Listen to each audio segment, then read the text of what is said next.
on Trump. Oh man, believe that. Hey, Pop Track, call Nitty. Tell that nigga I'm gonna fly to Vegas. West Side. Movie money. Pop Tracks. Free Kill Oh King. my God. Allahu Akbar. Free Ace Capone. Allahu Akbar. When you first came into the game, you came into the game basically calling people out, beefing with people. Now, through the years, you still kind of do the same thing, but the people have changed, and the people are getting a little bigger now. Now, one of the pause. You know the pause, kid. But one of the biggest people that you're calling out right now is Donald Trump. Right. The person. Look at the elevation though. That's what I'm saying. Wow, look at the elevation. That's major. I went from calling out dudes that lived at home with their mom to calling out the leading presidential candidate in the Republican Party. Exactly. On national TV, on Fox.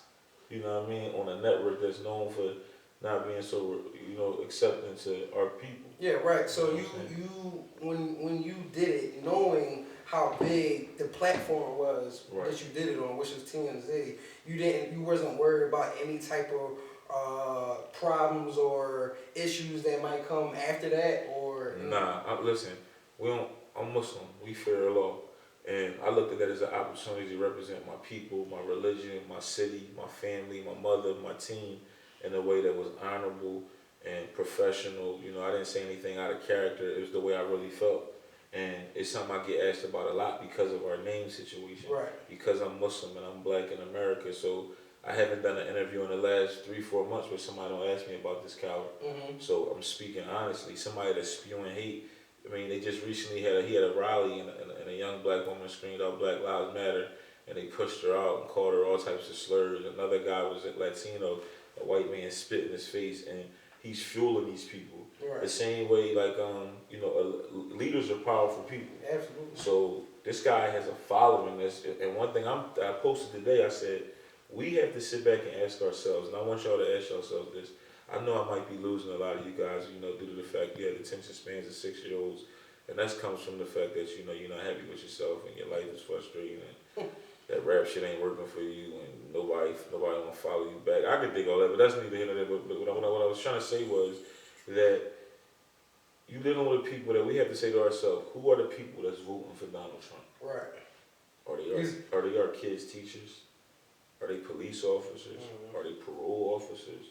Are they the people that work in Walmart? Are they the people that's making our hoagies? Are they the people that's making your coffee? Because those people have so much hate fueling them. Mm-hmm. So it's scary to think, you know what I'm saying? Is it the nigga interviewing me? You know what I'm saying? Who's voting? Who's the guy? Who's literally saying, yeah, I want him to be our president? He hates Muslims. He disrespected Muslims.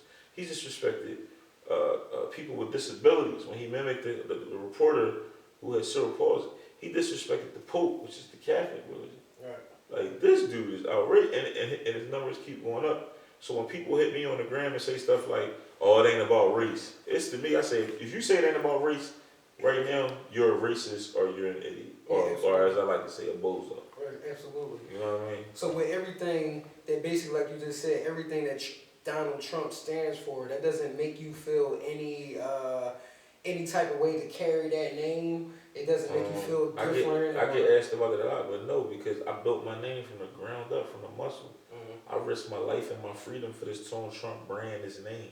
Right. I've been paid to leave the country to do my little raps that I used to write, you know what I'm saying, in the basement. Now I'm getting on planes, flying first class out the country, having to transfer currency. Mm-hmm. Come on, man. No rapper that ever dissed me probably ever had to transfer currency.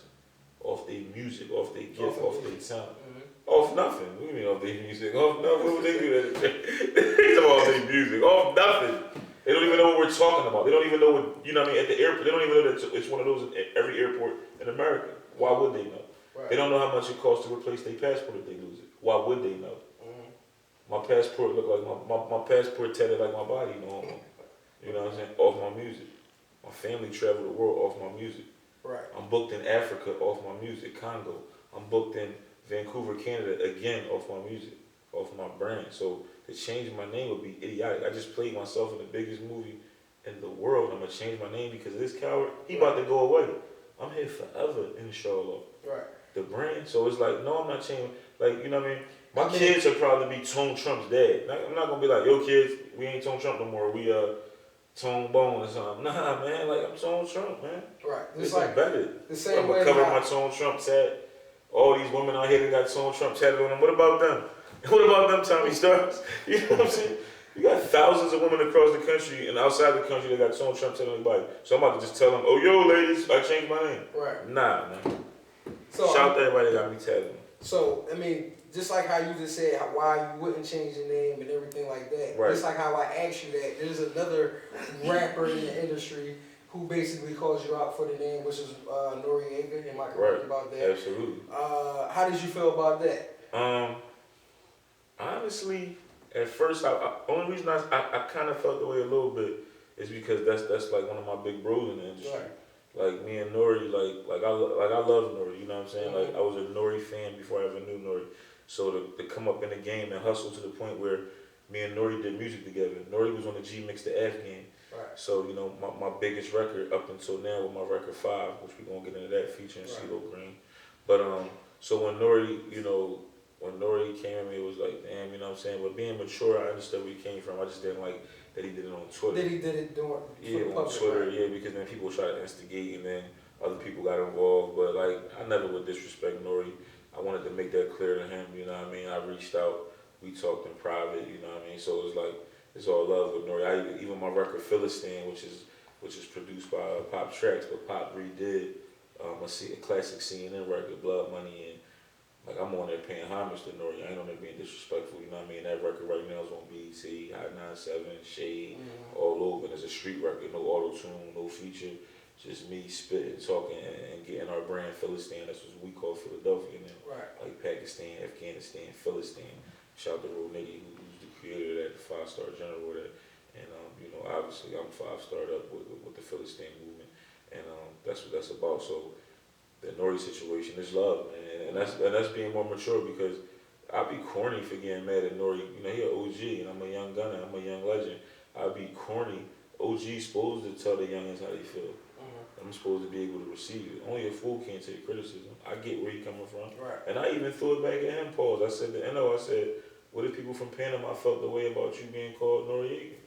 Because the man was Noriega. Noriega has been accused of murder. You know, he's been convicted of murders. All, you know, those people that they're, you know, and he responded how he responded, and that's why he said he got, you know, N.O.R.E and other names, and, you know what I mean? But, you know, it's bigger than that, and it's about, like, right now is a time where it's stupid for me to, for black men or Spanish men or Arab men or anybody that's, you know, of minority to beef about anything.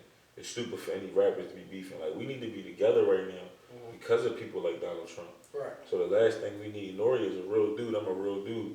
2 years ago, we might have got into some corny rap beef stuff, and it would have been corny. My people got to be strapped up. His people got to be strapped up. I'm in New York all the time.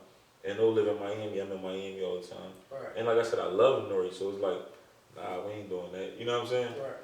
I'm a boss. He a boss. Like, you know what I mean? Shout out to his nephew, too. That's my bro, you know what I mean? Free him, you know what I mean? So, you know, we mob, man. We ain't getting into that. You know what I mean? Right.